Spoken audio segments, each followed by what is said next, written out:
Assalamualaikum warahmatullahi wabarakatuh.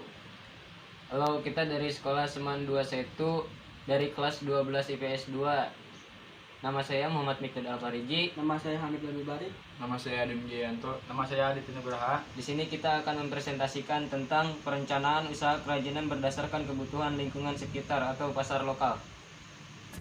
Perencanaan usaha kerajinan berdasarkan kebutuhan lingkungan sekitar atau pasar lokal. A. Perencanaan usaha kerajinan untuk pasar lokal. Berdasarkan luasnya, pasar dapat dibedakan menjadi pasar lokal, pasar nasional, dan pasar global atau pasar internasional. Pasar lokal dapat dipahami sebagai pasar yang terbatas di lingkungan atau daerah yang sama dengan tempat produksi. Pasar dapat dibagi berdasarkan kesamaan perilaku pembeli. Pembagian pasar tersebut dikenal dengan segmentasi pasar. Segmentasi pasar sasaran dapat dibedakan secara geografis atau tempat, secara demografis, usia, gender, bangsa dan etnis, pekerjaan, tingkat ekonomi, dan secara psikografis, karakter kelas sosial, gaya hidup, dan kepribadian. Pasar sasaran yang berbeda memiliki kebutuhan, keinginan, selera, dan daya beli yang berbeda pula. Kebutuhan dan keinginan dari suatu daerah bisa berbeda dengan daerah lainnya. Kebutuhan dipengaruhi oleh kondisi lingkungan. Misalnya daerah yang bersuhu rendah menyebabkan orang-orang membutuhkan penghangat. Sebaliknya bila suhu tinggi akan dibutuhkan penyejuk. Misalnya kerajinan kipas. Kebutuhan juga dapat dipengaruhi oleh kegiatan. Misalnya kegiatan membawa barang membuat orang memiliki kebutuhan akan alat bawa.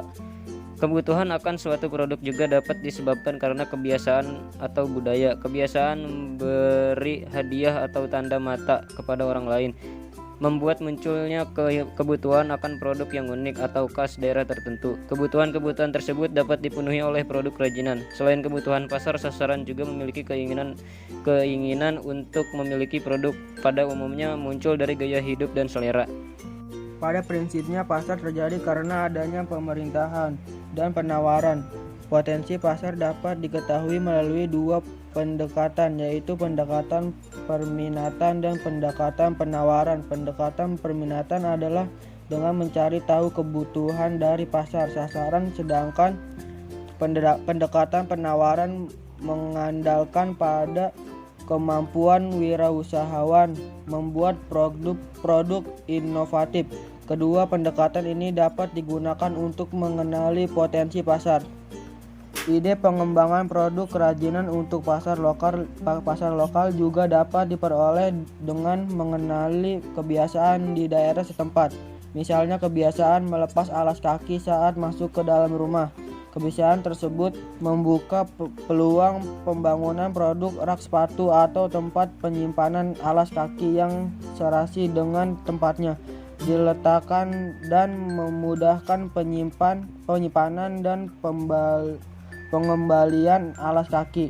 Peluang lain dari kebiasaan tersebut adalah membuat sendal khusus untuk di dalam rumah agar telapak kaki terlindungi dari dinginnya lantai. Sumber daya material, teknik, dan ide produk kerajinan. Sumber daya usaha yang dibutuhkan untuk wirausaha kerajinan adalah bahan baku atau material, teknik, dan alat serta keterampilan. Wirausaha kerajinan untuk pasar lokal dapat dimulai dengan melihat potensi bahan baku, potensi teknik, dan keterampilan yang ada di daerah tersebut. Bahan baku dapat berupa bahan alam atau bahan buatan yang tersedia di lingkungan sekitar. Bahan alam, misalnya serat nanas, eceng gondok, tanah liat, kayu, rotan, bambu, kerang, dan tulang. Bahan buatan seperti kain, plastik, kaca, dan karet. Jumlah yang cukup agar produk yang dihasilkan memiliki standar, bentuk, dan kualitas yang sama. Teknik pembuatan produk tergantung dari materialnya. Beberapa teknik yang dapat digunakan untuk pembuatan kerajinan, diantaranya teknik ukir, teknik sambungan, teknik anyam, dan teknik jahit.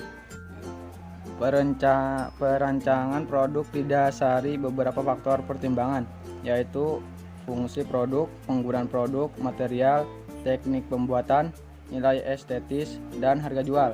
Untuk memulai proses perencanaan harus dilakukan penetapan pasar sasaran, bahan baku, dan jenis material apa saja yang akan digunakan, serta teknik yang dapat digunakan untuk membuat produk. Contohnya, untuk pasar sasaran siswa yang ikut ekstrakurikuler, bulu tangkis akan dibuatkan sebuah tas untuk membawa raket dan perlengkapan lain yang dibutuhkan. Bahan pembuatan yang digunakan adalah teknik penempelan dengan lem dan teknik jahit. Contoh lain adalah pembuatan rak alas kaki untuk kebutuhan rumah tangga yang disebabkan oleh kebiasaan melepas alas kaki saat hendak masuk ke rumah. Bahan yang digunakan adalah bambu dengan teknik konstruksi bambu.